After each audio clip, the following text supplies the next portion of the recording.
Alabama finds themselves in the college football playoff, and it's arguably the best coaching job that Nick Saban's done in his time at Alabama.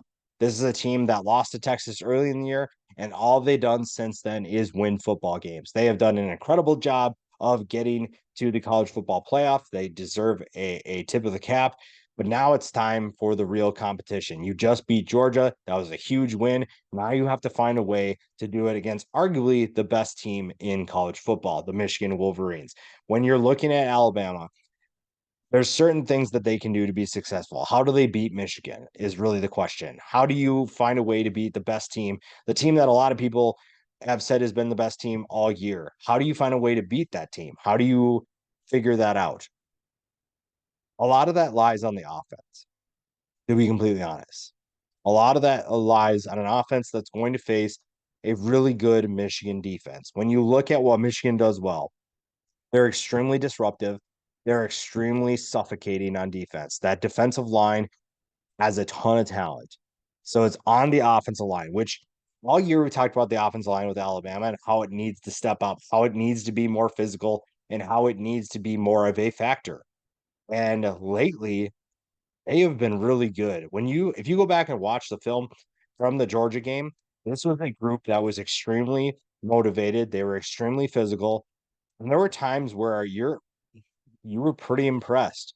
You look at some of the blocks they made early in the game, they set the tone, and that's what this group is capable of. This is a group that is more talented than they've shown, especially early in the year. And lately, they've played to that potential. They have shown that they are really good, really explosive, really physical. That is what you're going to do. This is going to be a physical football game. This is going to be a game in which both teams want to run the football, they want to win the line of scrimmage, and there are a number of players on both sides that are really good. For Alabama, you have to find a way to establish the run and keep Jalen Milroe up and give him a clean pocket.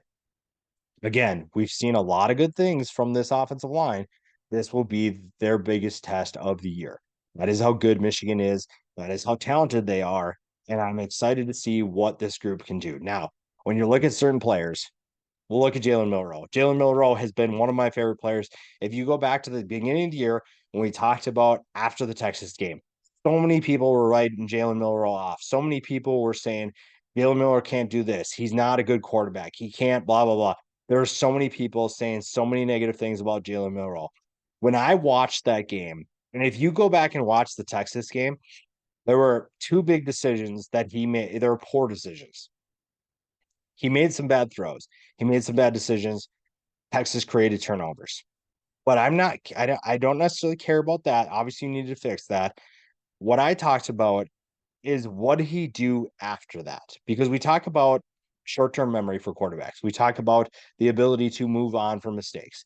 Jalen Milroe is the best quarterback in college football when it comes to moving on from mistakes. Obviously, you'd like to see him not make those mistakes, but he has found ways to bounce back. Not only did he lose that game, he made some bad decisions. He gets benched. As soon as he gets the job back, he doesn't ever give it up. He does not look back. He does not worry about what's going wrong. He figures out how to bounce back because when you go back to the Texas game, all he did after those mistakes was make big plays. He had a big touchdown after his interception, and he threw a really nice ball. And for a lot of quarterbacks, they would have been timid. They would have probably short armed it. They probably wouldn't have been confident. Jalen Milroe plays the game with a ton of confidence. And the thing is that he knows he's going to make mistakes. He knows that you're facing a team like Michigan that is good. He is not underestimating Michigan. He is not thinking that Michigan is better than him, though, or better than Alabama. He knows that things are going to go wrong, and it's how you respond. And right now, if you have a player better than Jalen Milroe at responding to adversity and responding to mistakes, I would love to meet him. Jalen Milroe is one of the best at moving on from mistakes, dealing with that adversity, and finding ways to combat that, essentially wash it out with another good play. On top of that, he has become a pretty good passer. When you look at what he has done over the last few weeks, he's been really fun to watch as a passer. He's extremely explosive to the point where Georgia used two spies. He needs to be involved as much as possible. His favorite two targets, Isaiah Bond and Jermaine Burton, are also problems. When they're running their routes, they are some of the best. Burton has been playing I think in terms of route running, he has been one of the better route runners that we've seen in college football lately. And a lot of times Milroe misses him and he gets really mad about that. But you at least have an option downfield. You have someone that's going to get open. You have someone who is going to be more than capable of making big plays. And when it comes down to it, that's where you're going to need. You're going to need someone that can step up. You're going to need someone to find downfield. And a guy like Jermaine Burton can be that player for Jalen Milroe. And Jalen Milroe is going to need that comfort. On the defensive side of the ball, keep doing what you're doing. I don't have any complaints about what Alabama is doing. I'm not going to tell them to switch things up because I really like what Saban and that staff have figured out. Guys like Dallas Turner are being essentially playing bully ball, and that's really been fun to watch. I think another guy who's really two guys in the secondary have really stepped up. Terrion Arnold, as of late at least, has been lights out. His aggressive nature, his playmaking ability has been a big X factor for this defense. One of the best signings they had, safety Caleb Downs. He has been really fun to watch. He's been an explosive weapon, and he has been a big time factor for a team that's needed help in the secondary because we came into this year, the last couple years, Alabama's defense hasn't been what they wanted. It has not met that standard. This year, they got back to business. They had certain guys step up. You got Arnold and Downs to step up. Guys like Chris Braswell also were able to be big time players. And Dallas Turner, like I said, absolute unit on the edge. And this defense is going to have to be physical. They're going to have to, honestly, if I have to pick one key for Alabama, it's basically make JJ McCarthy beat you. There have not been many instances in big games where JJ McCarthy has won Michigan football games. They have won in spite of him, not because of him. You look at the Penn State game this year. There was an argument that you could say, "Oh, well, we didn't need to run, we didn't need to throw the football. We could run. We were just more physical." I think there's some truth to that, but at the same time, what you're also telling me is, well, we don't need JJ. He can just turn it on when we need him. Well, how are you going to do that if he never does it in the game? Now, the Ohio State game was better. I think we saw a lot of good things from him, but he has not had to be a big time player in a big time game this year.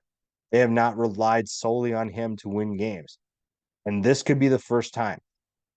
Alabama's defense is going to force them to throw the football. They're going to try to take away the run. They want to dominate the line of scrimmage. And a lot of people have talked about how Michigan has concerns on the offensive line. Alabama does not have concerns on their front seven. They're a really good group. And I think if anybody can compete with Michigan's offensive line, it's going to be Alabama. This is the best defensive line in front seven that they will face all year. And if they can't run the football, Alabama's in business. That is probably the biggest thing for me that they need to do. Make JJ McCarthy beat you. I think that if you're going to do that, you're in good hands. Now, the players that are going to make that happen, guys like Dallas Turner, getting to the quarterback, speeding up McCarthy's internal clock, making him feel uncomfortable in the pocket. Those are going to be things that he can also do because let's be honest, Alabama does not need a ton of guys going after the quarterback to get to the quarterback. They could drop 8 if they want, and I have faith that a guy like Dallas Turner can get home.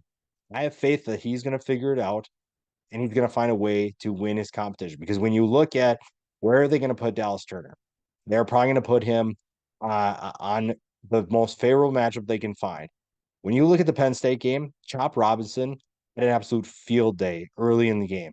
And a big reason why Michigan stopped running the football or stopped throwing the football is because Chop Robinson was getting in the backfield way too fast. And they realized, okay, well, we can't block him. So let's just run against him. And Dallas Turner is physical against run. He is explosive against the pass. I have legitimate concerns if I'm Michigan facing a guy like Dallas Turner. He's an absolute bully. He's an absolute powerful player, and he is developing as a pass rusher at the right time. He is someone that I would definitely keep an eye on to make a huge impact in this game. Because if Michigan can't remove the football on the ground and Dallas Turner is making JJ McCarthy's life miserable, I really like how this turns into Alabama's favor. Terrion Arnold on the defensive side of the ball or the secondary also benefits from that. The more pressure you get, the more bad decisions that JJ McCarthy probably makes, and the more opportunities for interceptions you get. So this defense plays a huge role. The other guy we talked about, Jalen Milroe, cool in the clutch, responds well in adversity, extremely explosive. I think that if he's able to make smart decisions where you don't have to respond to adversity, continue making smart decisions, take care of the football, and just move the ball down the field, then you're in good hands. Michigan is going to test him. It's going to be tough facing this defense. Jalen Milroe is in for the time of his life. He's also in for the biggest challenge of his life. If he's able to figure it out and his defense continues what it's doing and makes life difficult for Michigan, Alabama will be playing for a national championship.